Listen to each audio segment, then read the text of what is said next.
Welcome to Integrazo. In this video, I'll show you how to connect this plugin with your product. You can find the plugin download link in the description below. Let's get started. After activating the plugin, go to the plugin setup page from your WordPress dashboard.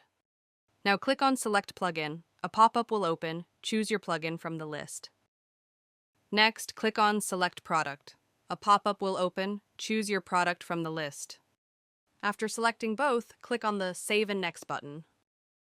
Next, in Step 2, add your account authentication details. First, enter your account name for identification. Next, select your account data center name. Now click the Authenticate button. Now it will redirect you to your Zoho account. Here, review the permissions and click Accept. After that, it will redirect you back to the WordPress plugin page. Step 3 is the field mapping section. Here, you can map your form fields with your product fields. First, select the form you want to integrate from the list. Next, choose the module you want to connect from the list. After selecting both, click on the Save and Next button. Now the field mapping area will open.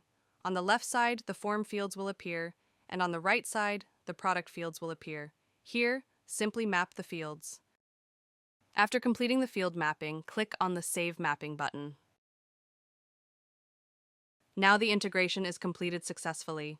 Next, go to the Setup page. Here, all your integrations will be listed. You can enable or disable any integration using the toggle button. Next, click on the Logs tab at the top. Here, all the entries are listed, including successful and failed records. If needed, you can also resync the entries from here. That's all for now. Thank you for watching. If you have any questions, feel free to comment below.